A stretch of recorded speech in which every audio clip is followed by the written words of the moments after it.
What's up, everybody? On this Mileage Unknown, I'm still in the garage working on Pop's 56. I've got the carburetors installed, I've got the linkage I think set up, I've got a whopping gallon of gas because that's the size of gas can that I had in the car. So this is going to take some cranking because the car is completely empty of gas. All the lines have been blown out or new lines. The carbs are completely empty. But we're going to try and fire Pop's car up for the first time with those brand new Dellortos. Now, if you like the channel, make sure you do me a favor, like, subscribe, hit the bell so you get all the notifications. But let's take a quick look at those carburetors before we start cranking away. Here again is a quick peek at Pop's engine. This was the 1915 that we pulled out of the rolled over 65.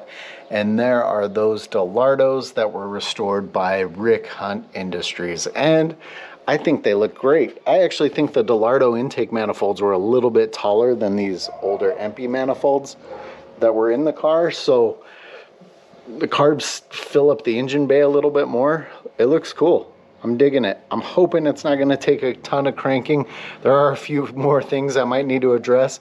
The throttle cable here, I don't know that it's going to stay adjusted. I'm going to have to cut it back and get one of the little screw-on ends so I can get the correct length on the throttle cable on this one. But it's there, it's together enough for us to start cranking and see if we can get this thing fired up.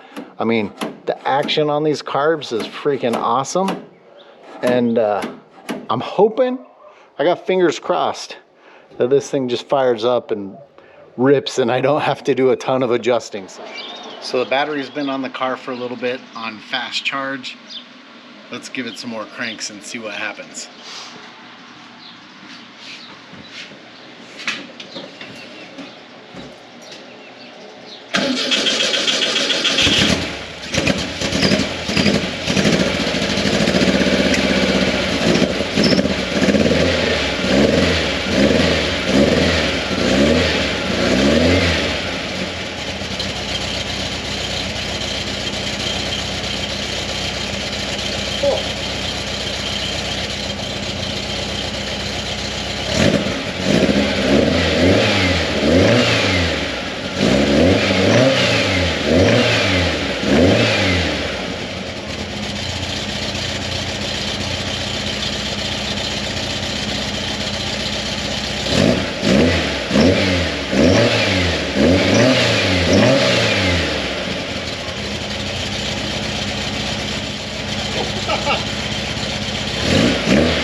Alright, if you can't tell, I've got a giant smile on my face because I'm not gonna lie, I did not expect it to fire up and run that good right off the bat, which just goes to show too how amazing of a job Rick Hunt did restoring these carburetors, because it seems like it is running better than it ever has since it's been in Pop's 56. Now, yeah, we had the fuel tank problem probably causing every carburetor, every tune, everything to go wrong on this car.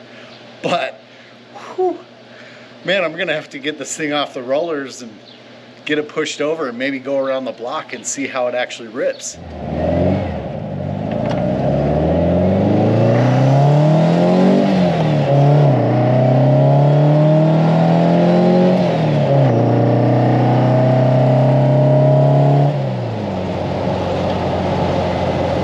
I'm happy. Oh my gosh, it runs so good. It runs so good. I'm probably not going to drive very far.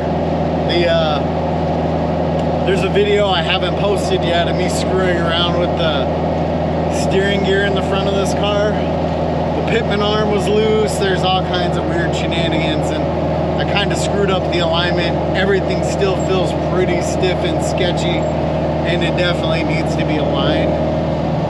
But oh my gosh, the throttle response, the smoothness.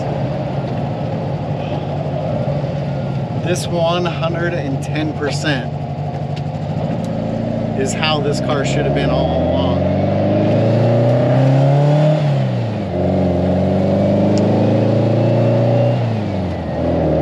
Look, I can just putt along if I want.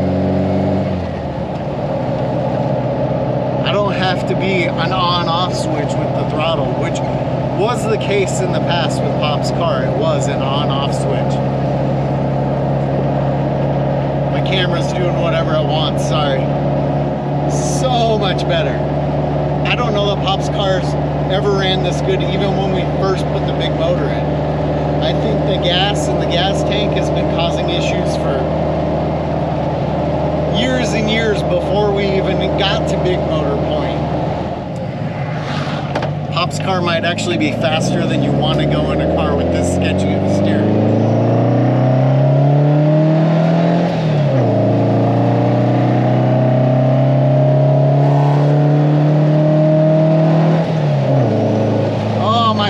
It's so good.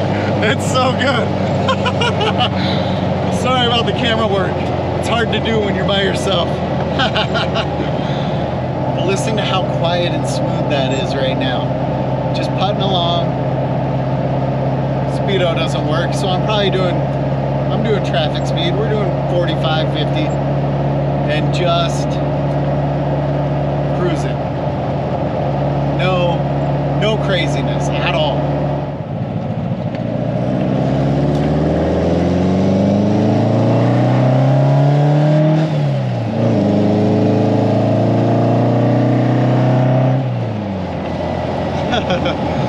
Thanks again, Rick at Rick Hunt Industries, for these amazingly restored carburetors. That's going to be it for this Mileage Unknown. Make sure you hit the subscribe button or check out one of our other videos. Stay tuned for more car shenanigans.